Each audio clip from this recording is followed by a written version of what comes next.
सोने और रत्नों से बनी एक शानदार नगरी, भगवान कृष्ण की द्वारका। एक ऐसे नगरी जो कहते हैं रहस्यमयी तरीके से समुद्र में कहीं खो गई।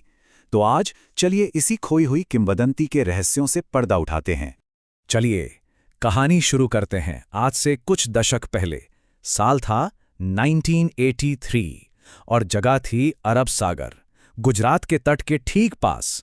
और वहां समंदर की गहराइयों में भारतीय पुरातत्वविदों की एक टीम को कुछ ऐसा मिलता है जो इतिहास को हमेशा के लिए बदल सकता था। उनके सामने बस एक सवाल था, क्या वाकई समंदर की गोद में एक पूरा का पूरा शहर दफन है? देखिए, उन्हें जो मिला वो कोई मामूली पत्थर या चट्टानें नहीं थी। नहीं, रेत के नीचे उन्हें मिली इंसानों की बनाई हुई विशाल दीवारें, बड़े बड़े खंभे और तो और एक पूरे के पूरे सुनियोजित शहर के सबूत। इस पूरी टीम को लीड कर रहे थे डॉक्टर एसआर राव, भारत के सबसे पहले मरीन आर्कियोलॉजिस्ट में से एक। और उन्होंने एक बहुत ही साहसिक दावा किया। उनका मानना था कि उन्होंने भगवान कृष्ण की उसी महानगरी द्वारका को खोज निकाला है। अब इस खोज की अहमियत को समझने के लिए हमें हजारों साल पीछे जाना होगा, उस दौर में जब ये शहर बना था। कहानी शुरू होती है मथुरा से, जब भगवान कृष्ण ने अपनी प्रजा को जरासंध के लगातार हमलों से बचाने के लिए शहर छोड़ने का फैसला किया। तो भगवान कृष्ण ने समुद्रदेव से मदद मांगी और कहते हैं कि समुद्रदेव ने उन्हें 153.6 वर्ग किलोमीटर की जमीन दी। इसी जमीन पर देवों के वास्तुकार भगवान विश्वकर्मा ने एक ऐसे शहर की रचना की जो किसी सपने जैसा था। और इसके शानदार दरवाजों की वजह से ही इसका नाम पड़ा द्वारका, यानी द्वारों का शहर। और इसका वैभव, अरे वो तो कल्पना से भी परे था। भागवत पुराण जैसे ग्रंथों की माने तो द्वारका में सोने और हीरो से जड़े 9 लाख से भी ज्यादा महल थे। सोचिए जरा, ये एक पूरी तरह से आत्मनिर्भर शहर था। अपना एडवांस्ड पोर्ट, बेहतरीन इरिगेशन सिस्टम और खूबसूरत बगीचे, सब कुछ था यहां। लेकिन कहते हैं ना, हर उजाले के पीछे एक अंधेरा भी होता है। इतनी शानदार नगरी का अंत भी बहुत अचानक और दुखद हुआ। और इसकी वजह थे 2 बहुत शक्तिशाली श्राप। तो हुआ ये कि महाभारत युद्ध के बाद गांधारी ने दुखी मन से कृष्ण को श्राप दिया कि जैसे उनके वंश का नाश हुआ वैसे ही यदुवंश का भी होगा। ये था पहला श्राप। फिर कृष्ण के ही बेटे सांब ने कुछ ऋषियों का मजाक उड़ाया और उन ऋषियों ने श्राप दिया कि सांब एक ऐसे लोहे के मूसल को जन्म देगा जो पूरे वंश को खत्म कर देगा।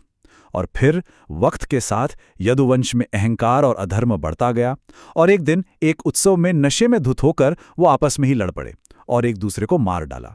और बस भगवान कृष्ण के देह त्याग के बाद समुद्र ने पूरी द्वारका नगरी को खुद में संभाल लिया। तो ये तो थी पौराणिक कथा। अब वापस आते हैं 20वीं सदी में, जहां इस कहानी को हकीकत में बदलने की कोशिशें शुरू हुई। ये खोजना रातों रात नहीं हुई, दशकों लगे। 1930 में पायलट और मछुआरे कहने लगे कि उन्होंने पानी के नीचे कुछ अजीब सी चीजें देखी हैं। फिर 1963 में ASI यानी आर्कियोलॉजिकल सर्वे ऑफ इंडिया ने बेट द्वारका के पास पहली बार खुदाई शुरू की। बात आगे बढ़ी 70 के दशक में, जब एक 6ठी सदी का ताम्रपत्र मिला जिसमें कृष्ण के उस इलाके में रहने का जिक्र था। और फिर आया वो साल 1979, जब डॉक्टर SR राव ने शहर को ढूंढने के लिए भारत की पहली मरीन आर्कियोलॉजी यूनिट की शुरुआत की। पर यह सफर बिल्कुल भी आसान नहीं था। डॉक्टर राव के सामने एक से बढ़कर एक मुश्किलें थी। लोग शक करते थे, कहते थे ये तो बस एक धार्मिक कहानी है। उस वक्त आज जैसी मॉडर्न टेक्नोलॉजी भी नहीं थी और सबसे बड़ी बात, पैसों की बहुत कमी थी। लेकिन डॉक्टर राव ने हार नहीं मानी। तो इतने मेहनत का आखिर नतीजा क्या निकला? चलिए अब जरा उन ठोस सबूतों पर नजर डालते हैं जो समुद्र के नीचे से मिले। गोताखोरों को जो मिला वो सच में हैरान करने वाला था। सोचिए, समंदर में 30 मीटर नीचे 560 मीटर लंबी पत्थर की एक दीवार, 30 से भी ज्यादा बड़े बड़े पत्थर के खंभे, पुराने जमाने के लंगर और तो और एक पूरे शहर का ढांचा जिसमें ड्रेनेज सिस्टम तक था। और साथ में मिली 500 से भी ज्यादा चीजें, जैसे मिट्टी के बर्तन, मोहरें और भी बहुत कुछ। लेकिन इन सब में जो सबसे चौंकाने वाली खोज थी ना, वो थी एक कलाकृति की उम्र। जब उसकी कार्बन डेटिंग की गई तो पता चला कि वो करीब 9000 साल पुरानी थी, मतलब हड़प्पा सभ्यता से भी पुरानी। ये एक ऐसी खोज थी जो भारत के इतिहास को फिर से लिख सकती थी। और फिर 21वीं सदी में टेक्नोलॉजी और एडवांस्ड हुई। साल 2001 से 2007 के बीच एडवांस्ड सोनार टेक्नोलॉजी का इस्तेमाल हुआ। इसने, आप कह सकते हैं, समुद्र के नीचे का एक पूरा डिजिटल नक्शा ही बना दिया। और इस नक्शे ने भी इस बात की पुष्टि की कि वहां नीचे एक बहुत बड़ा डूबा हुआ शहर मौजूद है। इसने डॉक्टर राव की सालों की मेहनत पर मोहर लगा दी। तो यहीं आकर पौराणिक कथा और विज्ञान एक दूसरे से मिलते हैं। पर सबसे बड़ा सवाल तो अब भी वही है, आखिर द्वारका डूबी कैसे? अब देखिए, इसके लिए हमारे पास दो जवाब हैं। एक तरफ है पौराणिक कथा, जो कहती है कि ये 2 श्रापों का असर था और भगवान कृष्ण के जाने के बाद ये एक दिव्य घटना थी।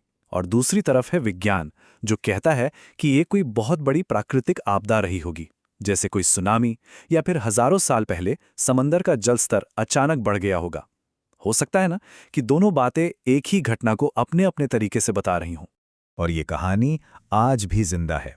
अभी हाल ही में, इसी साल फरवरी 2024 में, भारत के प्रधानमंत्री नरेंद्र मोदी ने खुद उस जगह पर गोता लगाया। उन्होंने समुद्र की गहराइयों में मोरपंख भी अर्पित किए, जो एक तरह से हमारे अतीत को हमारे आज से जोड़ने का एक प्रतीक था। इस एक कदम ने द्वारका की खोज को फिर से पूरी दुनिया की सुर्खियों में ला दिया है। तो द्वारका की कहानी सिर्फ एक खोए हुए शहर की कहानी नहीं है, ये कहानी है आस्था की, इतिहास की और विज्ञान की।